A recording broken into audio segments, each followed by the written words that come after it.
Fala pessoal, tudo bem? Pessoal, hoje eu vi uma notícia aqui que o Kim Kataguiri compartilhou no Twitter dele, que ele está apresentando um mini pacote de segurança pública, né? Aqui é a matéria da revista Oeste, é uma revista bolsonarista. Eu nem gosto dessa revista, né? É raro eu ler, mas eu tive que ler aqui só para ver do que se trata. Vamos entender se esse projeto do Kim é bom e eficiente. E é bom também para vocês entenderem como é que funciona a mente também da direita no Brasil. Vamos ler junto aqui, ó. A ideia é combater o alto índice de criminalidade ao endurecer as penas e com a aplicação dela aos menores que cometem delitos.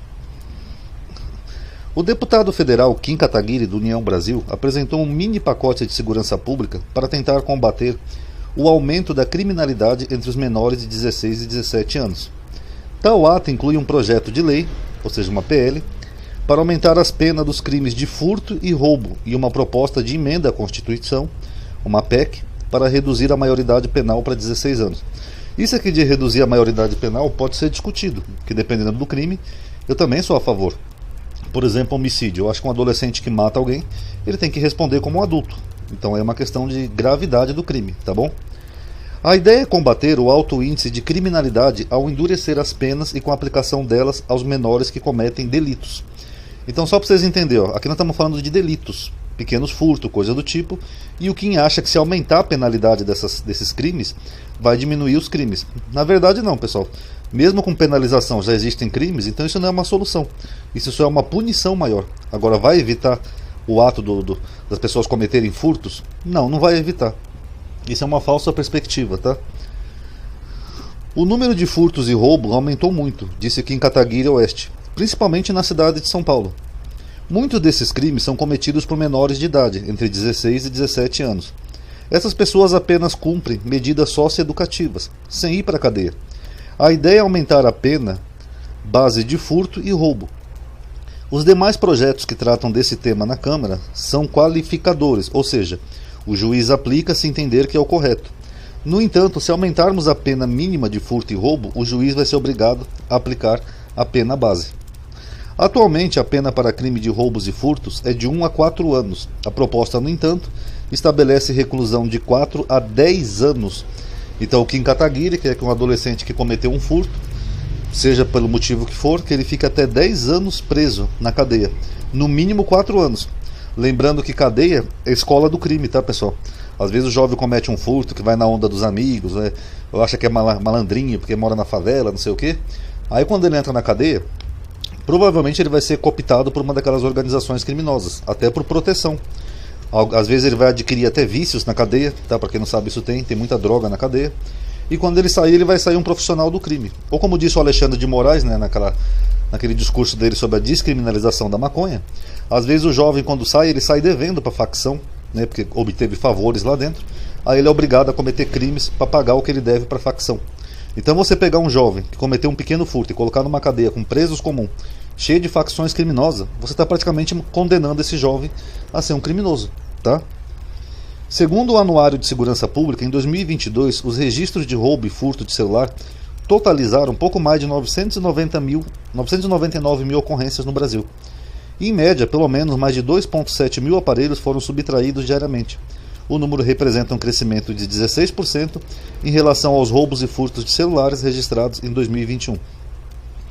Em favor da PEC da maioridade penal, Kim cita exemplos que acontecem nos Estados Unidos. É o caso do Alabama e do Michigan, onde adolescentes podem passar toda a vida na prisão. Então esse é o exemplo que o Kim quer trazer aqui para o Brasil. Ó. Nesse estado aqui de Alabama e do Michigan, então se o adolescente comete um furto ou um crime, ele pode ficar a vida inteira preso. Ó, vocês veem o nível de crueldade, você encarcerar uma pessoa e deixar essa pessoa toda a sua vida dentro de uma cadeia. Essa pessoa nunca vai poder ver uma praia, nunca vai poder jogar um futebol, nunca vai poder tomar um ar livre no jardim. A pessoa vai ficar a vida inteira presa só porque no Alabama e no Michigan é assim. Vocês acham isso legal, pessoal? Vocês acham que isso é uma política de combate ao crime? Para mim isso é uma política só de penalização, que não vai evitar crimes e vai condenar várias pessoas a muitos anos na cadeia. Em Nova York, jovens de 16 e 17 anos cumprem pena ao lado de adultos. Ok, é o mesmo que eu falei para vocês, que ele quer colocar aqui no Brasil. Aí pega um jovem que às vezes só cometeu um furto, ou por necessidade, ou por vício em droga, aí bota lá com facção criminosa, PCC, Comando Vermelho, não sei o que. Aí o jovem vai sair de lá um bandido profissional. Lá os menores podem responder por crimes a partir dos 7 anos. Ah, belo exemplo. Uma criança de 7 anos pode responder por crime. Sendo que uma criança de 7 anos não tem nem consciência do que é um crime. A criança não entrou nem na puberdade com 7 anos. Só para vocês verem o nível da mentalidade. Para protocolar uma PEC é necessário obter no mínimo 171 assinaturas de deputados. Até o momento a proposta tem um apoio de mais de 30 parlamentares. O leitor pode conferir a lista acessando esse link. Então é isso aí, pessoal. A extrema-direita, que eu sempre menciono aqui, ela é burra, né? Ela tem aquele raciocínio simplista, né? Acho que é só aumentar a pena que vai diminuir os crimes. Não vai, filho. Penalizar não vai diminuir ou evitar que as pessoas cometam crime. Você só vai fazer essas pessoas sofrerem bem mais pelos crimes que elas cometeram. Basicamente isso. Por exemplo, em países aí muçulmanos, tem países muçulmanos que eles não toleram homossexualidade. Chegou ao ponto de jogar jovens homossexuais de prédio. Isso impede que haja homossexuais? Não. Continua havendo homossexuais. Outro exemplo, tem estados americanos que têm pena de morte. Por exemplo, se você cometer um assassinato, você vai para a cadeira elétrica. Isso evita que haja crimes nesses estados? Não. Continua tendo assassinos em todos esses estados que têm penas de morte. Porque você penalizar brutalmente uma pessoa, você não vai impedir ela de cometer o crime. Se ela tiver a tendência e a oportunidade de cometer um crime, ela vai cometer. Você só vai castigar ela do máximo que você puder. Entendeu? Tipo o diabo da Bíblia. Você vai torturar até não poder mais. Mas não vai evitar em nada. Você só vai condenar esses jovens a ficarem muitos anos na cadeia. Vão ficar mais deprimidos e mais revoltados de ficarem tantos anos presos, às vezes por um pequeno delito, e quando saírem vão sair profissionais do crime, cheio de sangue nos olhos. A verdade é essa. Tá aí, pessoal, só comentando aqui uma noticiazinha. Paz a todos.